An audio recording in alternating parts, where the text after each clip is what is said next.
প্রতিটা কেন্দ্রে তারা যেন সিসিটিভি, ক্লোজ সার্কিট টেলিভিশন যেটা ফিক্স থাকে, সেই সিসিটিভি ক্যামেরা, সিসিটিভির যে ক্যামেরা সেটা যেন তারা প্রতিটা ইলেকশন কেন্দ্রে তারা স্থাপন করেন।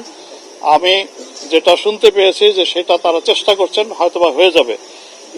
এর অতিরিক্ত ইন অ্যাডিশন টু দ্যাট আমরা পুলিশের যেগুলো গুরুত্বপূর্ণ কেন্দ্র, ঝুঁকিপূর্ণ 8,000 এবং মধ্যম ধরনের ঝুঁকি যাদের আছে 16,000, এই 24,000-এর প্রত্যেকটাতেই আমরা পুলিশের কাছে বডি ক্যাম দেওয়ার একটা উদ্যোগ নিয়েছি। জেলার এসপি সাহেবরা স্ব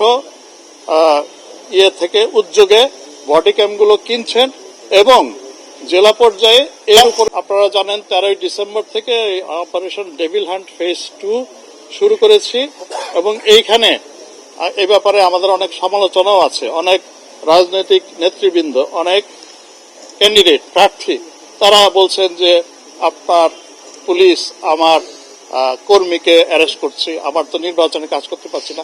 আমরা চেষ্টা করছি যতটা সম্ভব অবজেক্টিভলি কাজ করতে। এখন যিনি পটেনশিয়ালি একজন রিস্কি থ্রেট, যিনি potential threat for the election, আমরা চেষ্টা করছি তাকে আইনের আওতায় আনতে, তাকে গ্রেফতার করতে, অথবা যদি তার বিরুদ্ধে কোনো মামলায় থেকে থাকে যে মামলায় তিনি আসলে অপরাধী, যদি অপরাধী না হন, আমরা আগেই বলেছি, গত 1 বছর ধরেই বলছি, এমনিতেই অনেক বৈষম্য বিরোধী আন্দোলন থেকে উদ্ভূত মামলায় অনেক নাম দেওয়া হয়ে গেছে, শত শত নাম, ফর নাথিং, আদৌ তারা জড়িত ছিল না এবং তাদেরকে আমরা রিলিফ দেওয়ার চেষ্টা করছি।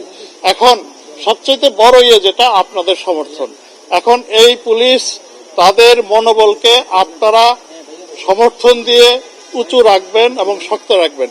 এখন কাউকে যদি অপরাধীকে ধরা হয়, অ্যারেস্ট করা হয়, এখন আপনারা যদি আমি সাংবাদিকদের কথা বলছি না, এখন সমাজের লোকজন গিয়ে যদি থানা ঘেরাও দেয় যে তাকে ছাড়তে হবে, তাহলে কি আমি ধরে রাখতে পারবো? আপনি যদি মনে করেন আমি অমুকের হত্যার বিচার চাই, রাস্তা বন্ধ করে বসে থাকলেন যে এটা বিচার করতে হবে, নাহলে এই শহরের সবাই আজকে চলাচল করতে পারবে না, এইরকম ডিসঅর্ডার যদি রাস্তায় হয়, তাহলে আমি কি ধরে রাখতে পারবো আইন শৃঙ্খলা? আমি পুলিশের প্রাইমেসি প্রতিষ্ঠার জন্য, ভোট কেন্দ্রে শৃঙ্খলা রাখার জন্য, নির্বিঘ্নে ভোট দেওয়ার জন্য যে পরিবেশ তৈরি করতে হবে, তার জন্য আপনি তো আমাকে অথরিটি দিবেন। এখন অ্যারেস্ট করলে আপনি ঘেরাও দিয়ে বসে থাকবেন থানা থেকে যে তাকে ছাড়তে হবে, তাহলে তো I do not have any authority. আমি এটা চাই আপনাদের কাছ থেকে, সমাজের কাছ থেকে এটা চাই। যদি অন্যায় করি ধরেন আমাকে, কিন্তু ন্যায় কাজটা আমাকে করতে দেন, এই অনুরোধ আপনাদের কাছে। অবৈধ অস্ত্র উদ্ধার, আচ্ছা এটা বলে নেই, 5,000-এর বেশি ছিল তো, 5,000 টোটালি এটা সংখ্যাটা 5,500 সামথিং, 1330 আজকের হিসাবে, গতকালের হিসাবে 1333 ছিল। আমরা আপনার ইন ডজনস, শত শত আমরা উদ্ধার করতে পারছি না, 1-2টা করে উদ্ধার হচ্ছে, কিন্তু এটা যে আমরা করে ফেলতে পারবো উইদিন দিস টাইম, সেটা হয়তোবা সম্ভব হবে না। কিন্তু এগুলো হচ্ছে পুলিশের হারিয়ে যাওয়া অস্ত্র, কিন্তু তার বাইরে তো অনেক অবৈধ অস্ত্র আসছে এবং সেগুলো ধরা হচ্ছে। 13ই ডিসেম্বর থেকে আজ পর্যন্ত 251 দেশি বিদেশি অস্ত্র উদ্ধার একটু একটু করে হচ্ছে, কিন্তু আপনারাই কিন্তু অনেক খবর দিচ্ছেন আপনার, এবং আমরা স্বরাষ্ট্র মন্ত্রণালয় কিন্তু পুরস্কারও ঘোষণা করেছে।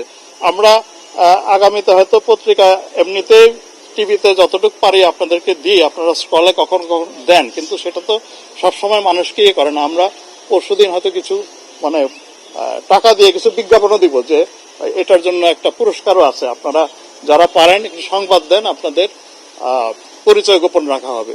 আমরা দেখি, আমরা এইভাবে চেষ্টা করছি আর কি। আমার চ্যালেঞ্জ হচ্ছে এই যে আমি আইনগত কাজ করতে গেলে মানুষ যে ভুল বুঝে, মনে করে যে এই পুলিশ তো 5ই আগস্টের আগের পুলিশ, সেখানে অ্যারেস্ট করবে, সেখানে বলবে রাস্তা ছেড়ে দিতে। এই জায়গাটা আমি এখনো পাচ্ছি না। আপনাদের সমাজের যে সম্পূর্ণ সমর্থন, এটা যদি না পাই আমি ইলেকশন করতে পারবো না।